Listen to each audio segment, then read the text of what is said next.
Hello दोस्तों, आपका मसीह जीवन की मूलभूत आवश्यकता के दूसरे भाग में स्वागत है।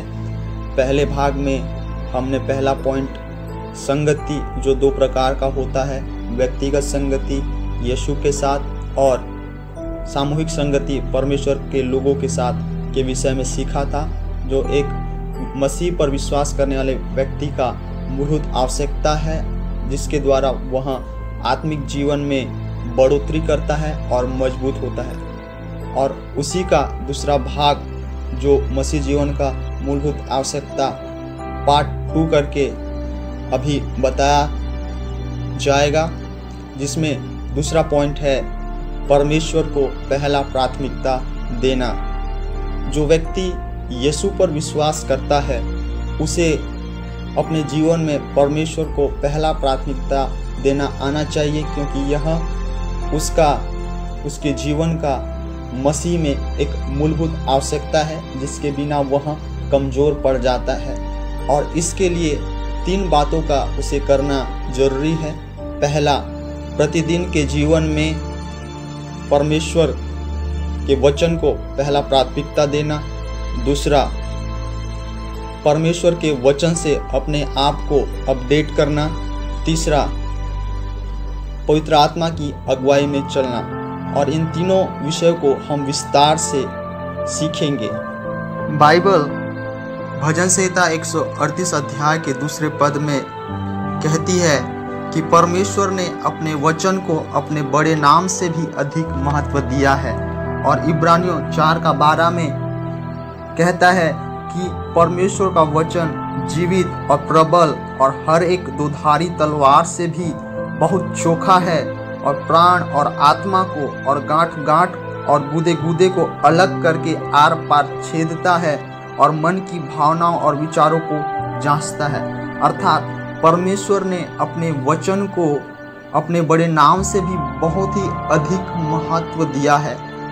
और बाइबल हमें इस बात को सिखाती है कि प्रत्येक व्यक्ति जो यीशु पर विश्वास करता है उसे अपने जीवन में, प्रतिदिन के जीवन में परमेश्वर के वचन को पहला प्राथमिकता देना आना चाहिए। इसका मतलब जब एक व्यक्ति सुबह उठता है, जिस काम को करता है, जिन लोगों से मिलता है, जहाँ पर जाता है, जिन बातों के विषय में बातचीत करता है, उन सारे बातों में उसे परमेश्वर के वचन को पहला प्राथमिकता देना है। और प्राथमिकता देने के लिए उसे प्रतिदिन के जीवन में वचन को अपने जीवन में लागू करना है, और संसार की बातों से उस वचन को, संसार के लोगों से उस वचन को समझौता नहीं करना है, अन्यथा वह व्यक्ति मसीह जीवन की मूलभूत आवश्यकताओं को पूरा नहीं करता। संसार की बातों से समझौता करना परमेश्वर को अपने जीवन में पहला प्राथमिकता देना नहीं है। और यह एक मुख्य कारण है आत्मिक जीवन में कमज़ोर होने का, कि वचन को संसार की बातों से समझौता कर परमेश्वर से अलग हो जाते हैं, और वो बातें उनके जीवन में राज्य करता और वह और भी कमज़ोर होता चला जाता है। इसलिए प्रत्येक व्यक्ति को जो यीशु पर विश्वास करता है उसमें यह होना चाहिए कि जैसे भी परिस्थिति आए, उन सारे बातों में परमेश्वर के वचन को प्रतिदिन के जीवन में पहला प्राथमिकता देना आना चाहिए, क्योंकि परमेश्वर ने अपने वचन को अपने बड़े नाम से भी महत्व दिया है। और जो व्यक्ति उसके वचन को प्रतिदिन के जीवन में महत्व देता है, बाइबल का परमेश्वर कहता है, उसका वचन हमें सिखाता है कि वह परमेश्वर उसे बहुत ही अधिक महत्व देता है और उसे ऊंचे स्थान पर रखता है। इसलिए वचन को प्रतिदिन के जीवन में पहला प्राथमिकता दे और संसार की बातों से समझौता न करे, और यह वचन मसीह में आपके पहचान को बदल देगा।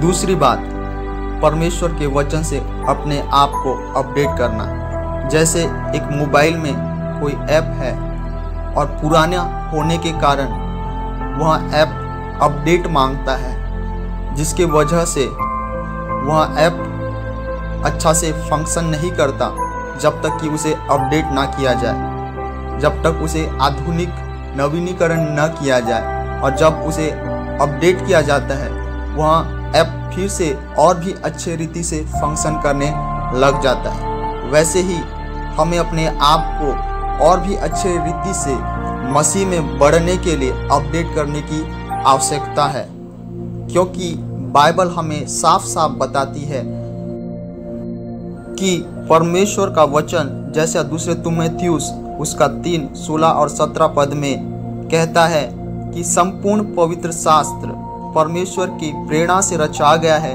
और उपदेश और समझाने और सुधारने और धार्मिकता की शिक्षा के लिए लाभदायक है, ताकि परमेश्वर का जन सिद्ध बने और हर एक भले काम के लिए तत्पर हो जाए। अर्थात परमेश्वर का वचन हमें अपडेट करने को सिखाता है। परमेश्वर का वचन चाहता है कि हम अपने आप को प्रतिदिन अपडेट करें। दूसरे शब्दों में, यदि मैं सिर्फ पाप क्षमा के विषय में जानता हूँ और पाप क्षमा के बाद के जिंदगी जो पवित्रता का जिंदगी है, यदि अब तक उसके विषय में नहीं सुना है, पापों का क्षमा मांगना ही काफ़ी नहीं है। इसलिए उस व्यक्ति को अपने आप को अपडेट करना पड़ेगा कि अब जब मैंने पापों की क्षमा मांग लिया है, परमेश्वर का वचन अब मुझे सिखाता है कि मुझे पवित्र जीवन को जीना है और इसी में बने रहना है। यह होता है अपने आप को अपडेट करना।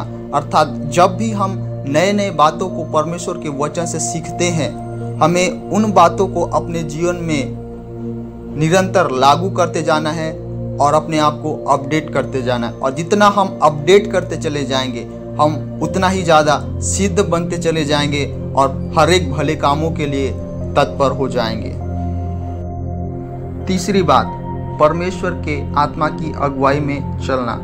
बाइबल कहती है कि बिना पवित्र आत्मा के कोई भी व्यक्ति यीशु को अपना उद्धारकर्ता स्वीकार नहीं कर सकता।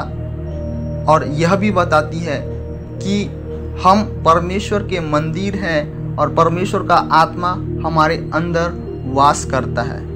अर्थात जब परमेश्वर का आत्मा हमारे अंदर वास करता है, वह सत्य और असत्य के बीच के अंतर को हमें पूरी रीति से बताता है। और जब एक व्यक्ति के अंदर परमेश्वर का आत्मा निवास करता है, परमेश्वर का आत्मा का एक मुख्य काम है परमेश्वर के वचन को हमारे जीवन में स्मरण दिलाना कि हम उस वचन के अनुसार चले। जैसे जब हमने यीशु को जाना, अपना उद्धारकर्ता के रूप में ग्रहण किया, जब भी हम कोई गलत काम करना चाहते हैं या कोई गलत कार्य हमें अट्रैक्ट करता है, आकर्षित करता है कि हम उसे करें, उसी समय हम सभी ने अनुभव किया होगा कि तुरंत अंदर से एक आवाज़ आता है कि वह गलत है, उसे न करना, उसे मत करना, यह परमेश्वर के वचन के खिलाफ है। और यही है परमेश्वर का आत्मा जो हमें अंदर से अगुवाई करता है। इसलिए हमें परमेश्वर के आत्मा की अगुवाई में चलना है, क्योंकि बाइबल साफ बताती है गलातियों उसका 5:16 में कि आत्मा के अनुसार चलो तो तुम शरीर की लालसा किसी रीति से पूरी न करने पाओगे और न करोगे।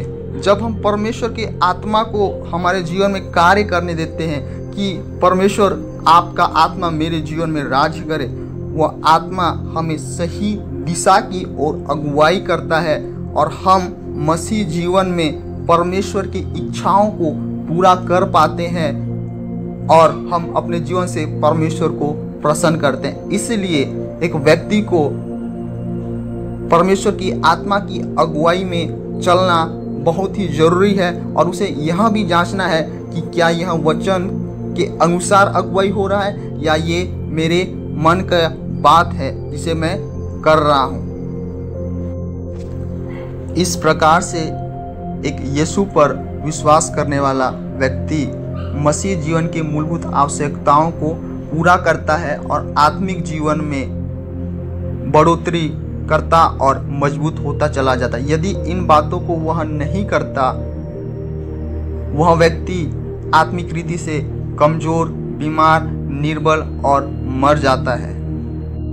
इसलिए प्रत्येक यीशु पर विश्वास करने वाला व्यक्ति का यह जिम्मेदारी है कि वह मसीह जीवन की मूलभूत आवश्यकताओं को पूरा करे और यीशु में बने रहे।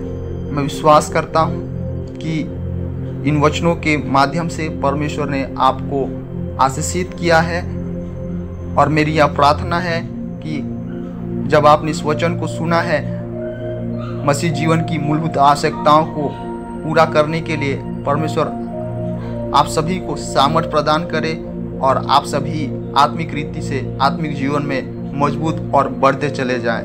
God bless you all. परमेश्वर आपको बहुत बहुत आशीष करे।